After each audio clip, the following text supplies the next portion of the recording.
So ito yung ating smash mga katropa, yung nilagyan natin ng auto start. Ito yung kanyang switch. Yan. Para pwede mong patayin kung sakaling ayaw mong gamitin yung auto start, or pwede mo ring buksan kung trip mong mag auto start. Yung switch dyan mo siya ilalagay. Yan. Ito yung kanyang on off. Okay? So pag naka-on yung switch mo, pag sinusi mo yung smash mo, mag auto start siya. Yan. Under siya ng kusa na 2 to 3 seconds lang yung settings ko dyan. Yan, auto start siya. Patay mo yung susi. Tapos buksan mo, auto start. Yan. Under ng kusa yung motor pag sinusi mo, parang kotse siya. Yan. Yan. So, naka-neutral yan. Under lang siya pag naka-neutral. Halimbawa, naikambyo, kahit automatic to, nilagyan natin ng relay para safe pa rin. Halimbawa, naikambyo siya. Pag sinusi mo, yan, isusi natin. Hindi siya mag-i-start kasi nga naka-primera. So, safe pa rin. Kaya tayo naglagay ng relay para kahit automatic siya, safe pa rin siya. Sa neutral lang gagana yung ating automatic start. So, pag nilagay mo sa neutral, pwede kang gumamit ng push button dito. Normal lang. Yan.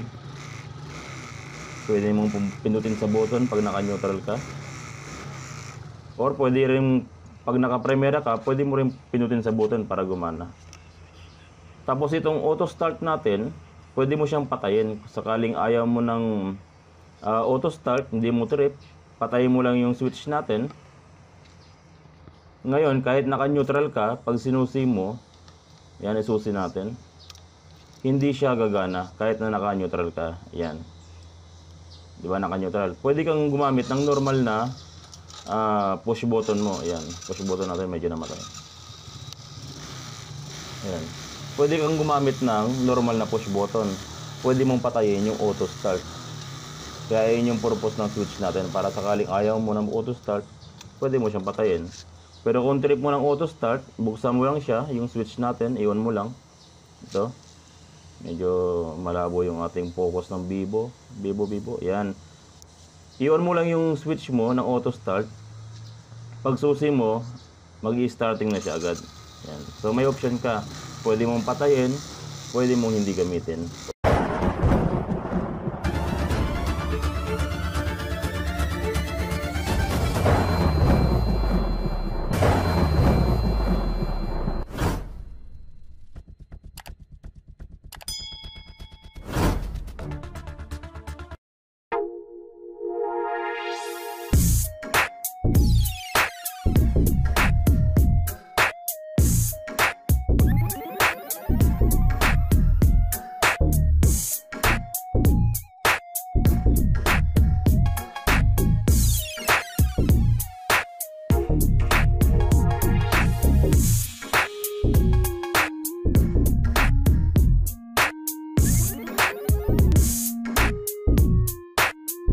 Mga kailangan natin, itong timer delay, ito, nabili ko to sa Shopee, na order natin to ng 65 pesos.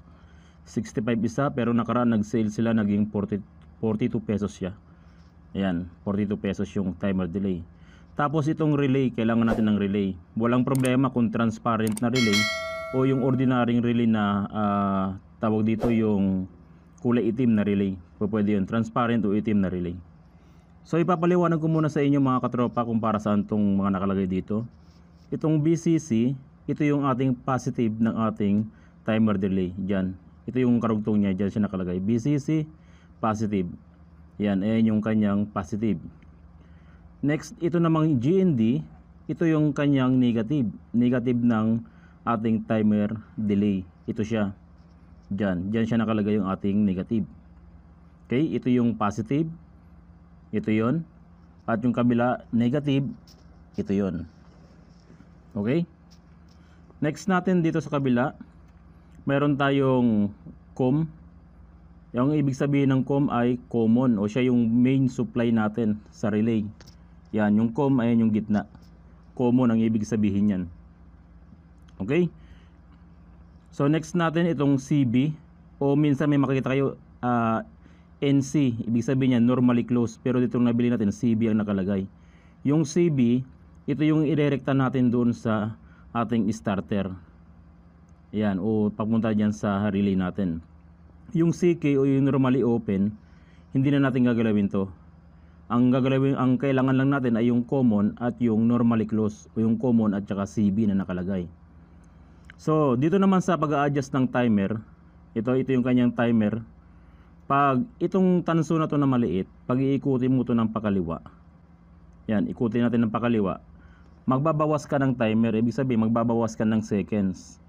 Yan, babawasan mo ng seconds. Pero ang pag-iikot dito, dahan-dahan lang, tapos i-check nyo kung ilang seconds na siya. Pag gusto nyo pang babaan yung seconds, pihit nyo na ng konti, tapos check nyo ulit kung ilang seconds na siya. Pero kung pakanan naman, ang ikot nyo, magdadagdag kayo ng timer, magdadagdag kayo ng seconds. Yan, ang ikot nito mga katropa, ang pag-iikot dito, hindi yung full na ikot, dahan-dahan lang siya hanggang makuha mo yung timer o yung seconds na gusto mo. Lagyan muna natin ng wire itong BCC o yung kanyang positive ng ating timer delay. So lagyan muna natin siya ng wire. Kulay pulang wire ang ilalagay natin para ma-recognize natin na siya yung positive. Ayan. Ayan yung ating BCC. Sunod natin yung GND, yung ating ground. Lagyan natin ng wire. Ang ilalagay natin ng wire ay kulay black. Black wire. Pero bahala na kayo kung anong wire ang gusto nyo ilagay. Yan. So ayan yung ating positive at negative ng ating timer delay. So ayan. Ito yung positive BCC at ito yung negative yung GND ng ating timer delay. So dito sa kabila, dito sa bandang COM o yung ating main supply, ito yung COM natin, lalagyan natin ng wire yan. Okay, ayan yung ating main supply. So lagyan muna natin ng wire. Ayan. Ito yung COM na nilagyan natin ng wire o yung main supply, isasama natin doon sa BCC dito. Yan. Ayan. Ito yung BCC natin. Itong COM, isasama natin dyan. Pagsasamahin natin sila kasi parehas natin silang ilalagay sa accessories wire ng motor. Yan. Pagsasamahin natin silang dalawa. So ayan yung ating BCC at ito yung ating COM o yung ating common. Yan. Nilagay natin sa BCC o positive ng ating timer delay. Next natin itong CB o kaya normally close. Minsan NC nakalagay dyan, pero ngayon ang na-order ko ay CB. So walang pinagkaiba dyan. Lagyan natin ng wire yung CB o yung NC. Yan, yung normally close. CB or normally close, lagyan natin ng wire. Okay, next natin itong relay. Yan. Ito yung relay natin, kailangan natin ng relay para pag naka-neutral, tsaka lang aandar yung ating automatic start. So yung 85, yan yung number 85 ng relay at yung number 30, ito, pagsasamahin natin silang dalawa. Okay, ito yung pagsasamahin natin. Tapos itong number 86, ito naman yung ilalagay natin sa neutral kasi ismash yung paglalagyan natin. Itong 87, number 87A, hindi na natin gagamitin to. Ito yung ating normally close. Ang gagamitin natin ay yung normally open. Ito yung number 87. Yung 87A, hindi na natin gagamitin. Okay, yung 85, 30, 86 at 87, lalagyan natin ng wire yan. Lagyan muna natin ng wire mga katropa.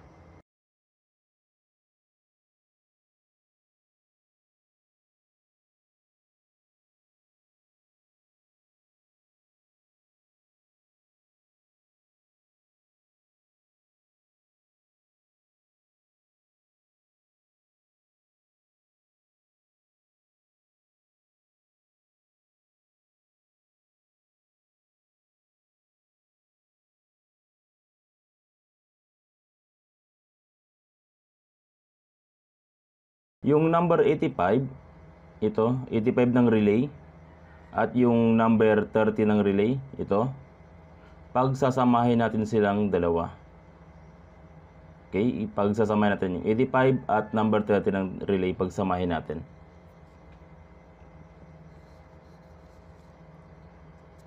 Okay, so ayan yung ating number 85 at 30 ng relay, pinagsama natin. Yan. Itong number 86, ilalagay natin sa neutral yan, sa smash. Itong number 87, ilalagay natin to doon sa starter relay, o siya yung magpapaandar doon sa starter motor. Ito, rekta na natin to sa starter motor. Okay? Tapos dito naman sa ating CB, dito sa ating timer delay, meron tayong makikita ditong CB o yung ating normally close. Pagsasamahin natin sila nung number 85 at 30 na pinagsama natin, ilalagay natin sa normally close dito sa CB. CB, tapos papunta doon sa number 85 at 30 na pinagsama natin. Yan. Diyan natin ilalagay yung normally close ng ating timer relay o CB. Itong number 86, papunta to sa neutral wire ng ating smash. Para pag naka-neutral, tsaka lang siya aandar, pero pag nakakambyo, hindi siya aandar. Yan, yun yung purpose natin. Yung number 87, papunta na to ng starter relay ng ating smash.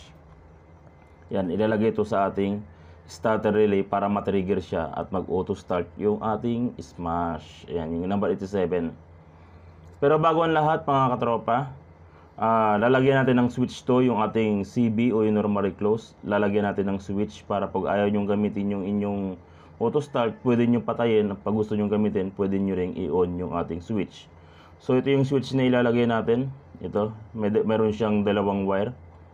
Ang gagawin natin, bagbagin muna natin to, yung CB o yung normally close ng ating timer delay na nilagay dun sa pinagsamang 85 at 30, lalagyan natin ng switch ito. So yung isang paa ng switch, ilalagay natin doon sa CB o normally close. Yan, dyan natin ilalagay. Para kung sakaling ayaw nyong gamitin yung auto start nyo, patayin nyo lang, gagamit kayo ng normal na starter. Pero kung gusto nyong gamitin yung auto start nyo, buksan nyo lang yung switch nyo para may option kayo. So ito yung ating CB o yung normally close. Yan ang ating timer delay. Inilagay natin dito sa isang wire ng switch. Yan. Tapos pwede nyo patayin, pwede nyo buksan. Tapos yung isang paa ng wire ng switch, inilagay natin sa pinagsamang 85 at 30 ng relay. Okay? Malinaw ba yun para maglagay tayo ng switch? Ngayon bubuksan natin dito yung smash dito sa part na to. Diyan natin i-install yung ating timer delay. Diyan natin ilalagay, okay? Buksan muna natin yan. So, ito yung ating number 87 ng relay. Yan. Yung number 87 ng relay, mga katropa, dito natin ilalagay sa starter relay ng smash. Sa starter relay ng smash, may makikita kayong yellow na mayroong lining na green. Ayan. Ayan yung ating trigger ng starter relay ng smash. Positive din ang pumapasok dyan. So dyan yung ilalagay yung ating number 87 ng relay. Dyan, dito sa yellow na mayroong lining na green. Yan, dyan natin ilalagay. Okay, so nailagay na natin yung ating number 87 sa yellow na mayroong lining na green. Yan, dun sa starter relay ng smash o starter motor ng smash. Diyan natin nilagay yung ating number 87 ng relay o yung normally open. So next natin mga katropa, yung ating BCC o yung ating positive ng timer delay. Ilalagay natin yung BCC dito sa kulay orange na wire ng smash. Yung kulay orange wire ng smash mga katropa ay accessories wire ngayon, galing susian. So dito natin ilalagay yung ating BCC.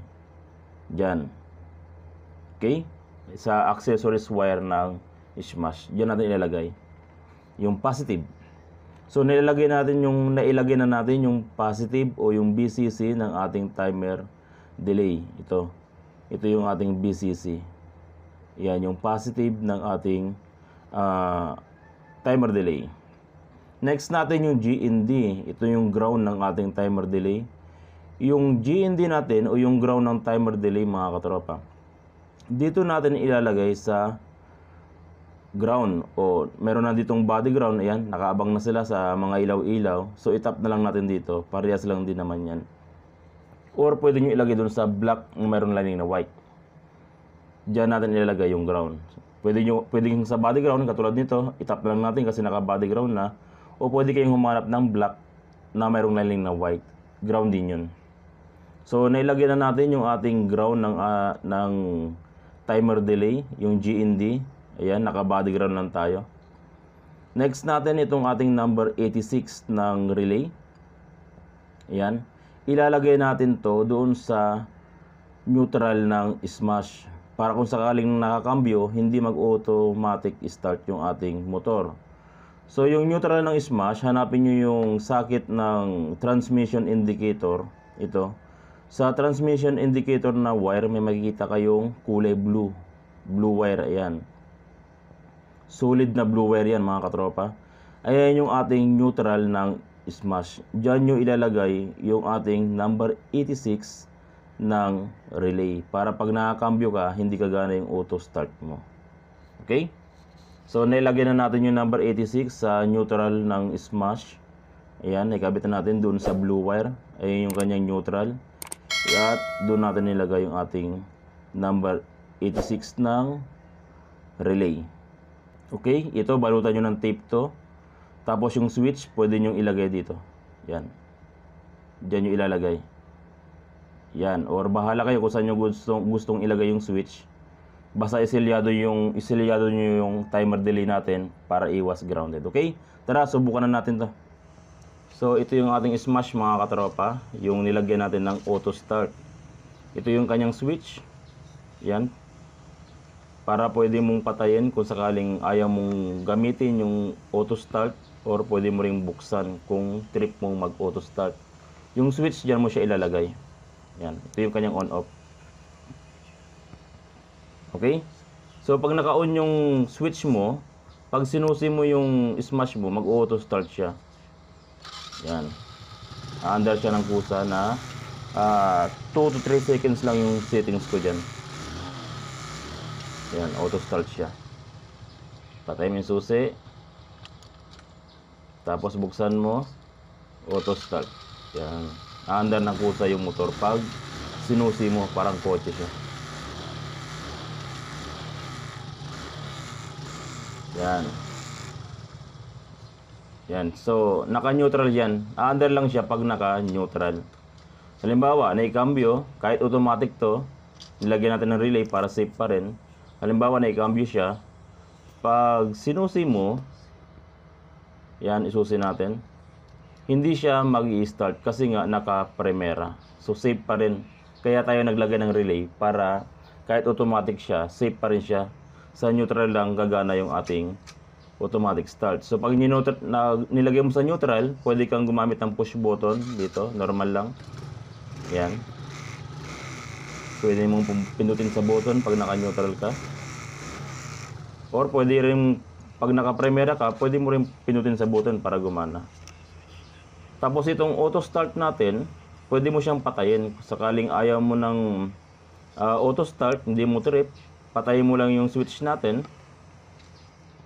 Ngayon, kahit naka-neutral ka, pag sinusi mo, yan, isusi natin, hindi siya gagana kahit na naka-neutral ka. Yan. Di ba, naka-neutral? Pwede kang gumamit ng normal na push button mo. Yan, push button natin medyo namatay. Yan. Pwede kang gumamit ng normal na push button. Pwede mong patayin yung auto start. Kaya yun yung purpose ng switch natin, para sakaling ayaw mo ng auto start, pwede mo siyang patayin. Pero kung trip mo ng auto start, buksan mo lang siya, yung switch natin, iwan mo lang. Ito. Medyo malabo yung ating focus ng Vivo. Yan. Iwan mo lang yung switch mo ng auto start. Pag susi mo, mag-i-starting na siya agad. Yan. So may option ka. Pwede mong patayin, pwede mong hindi gamitin, o pwede mong gamitin. Yan. Yan yung option natin. Kaya yung purpose natin. Okay, so yan lang mga katropa. Maraming salamat sa inyo at sa walang sabong panonood. Sana may natutunan kayo. May apply nyo sa inyong personal na motor o sa inyong customer. Ingat mga katropa. God bless sa inyo. Bye-bye.